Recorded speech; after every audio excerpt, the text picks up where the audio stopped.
My very first screenplay. Treehouse. I'll tell you the story of how it was born. Final year of university. Finally get to do a screenwriting module. I was excited. Going into that, I was like, yeah, this is going to be the module that changes the game for me. This is where I'm going to finally get to excel. And, I wanted to go to, in fact, let me take it back. When I applied to go to university, I wanted to do creative writing, and they wouldn't let me do it. They wouldn't let me onto the course, even though I provided writing samples, be it poetry, professional writing I had done for sports writing. I did some music and PR stuff by that time as well. And they're like, clearly you're a very good writer, but we can't let you onto the course because I didn't come from an English literature, performing arts, or drama background. But I was upfront about the fact that I did IT in college. I know it's a change of career, but this is many years later, and I was very sure about what I wanted to do. They wouldn't let me do it.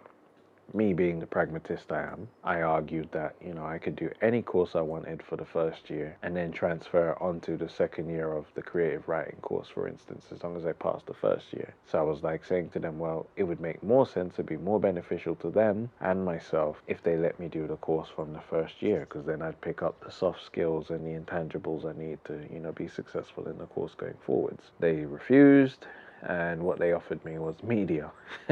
Which made me laugh because I kind of see media studies as being the most unspecific degree someone could ever have. You pretty much spend 3 years having pointless debates about things, and that's it. I've never been a fan of media studies. I would say no disrespect due to anyone that does it, but honestly, if you do media studies, good luck. I was like, nope, no way, media ain't gonna cut it for me. They said I could do creative writing, but I'd have to do it as a minor. I was like, no, you gotta find me a different course. Not media, not creative writing. And that's when I decided to do film studies with television and new broadcasting media.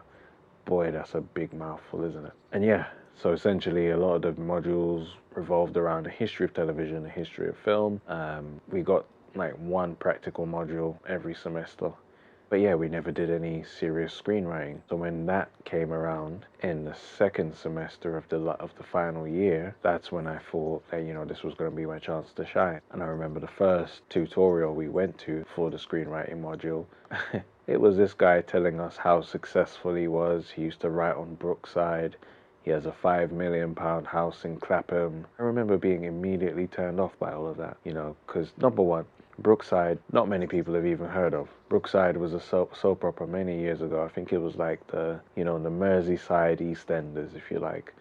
No one remembers it. No one cares about it.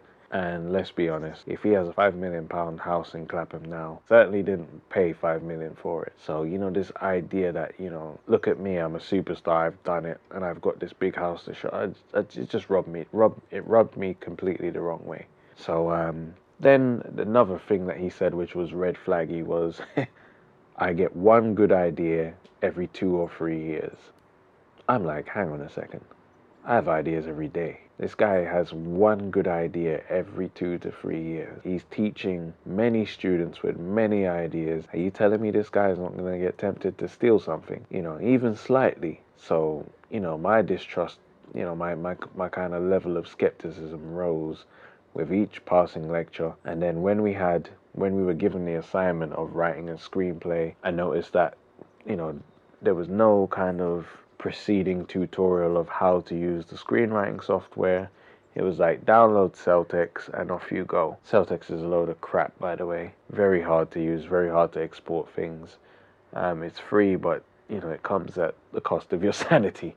So definitely, if you're going to write a screenplay, Final Draft is the way to go. We had these sessions where it's like a writer's room where you come in and you tell people what your idea is going to be, the genre, anything you had. If it's just a character, if it's a scene, if it's a storyline, whatever it was you had. And I just remember him spending so much time with the people who had poor ideas, and then when it was my turn, I remember I had to sit there quietly waiting for these people to get through their dreadful ideas. When it was my turn, he kind of, okay, and then moved on. I didn't get my moment to have my question answered. It didn't destroy my confidence as a writer, this module, but a lot of what went down wasn't helpful.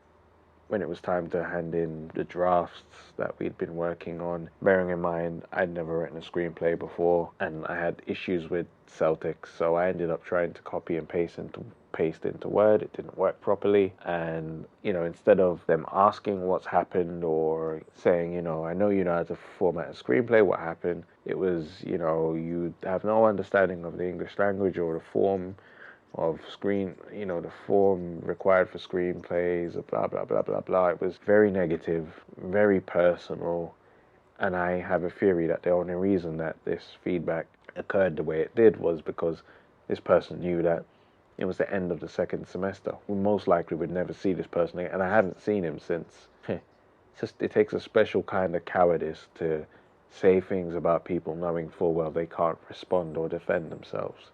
And I wasn't expecting that from someone who's a part of the writing profession. I think what's important in writing is people being open and honest and also allowing dialogue to take place.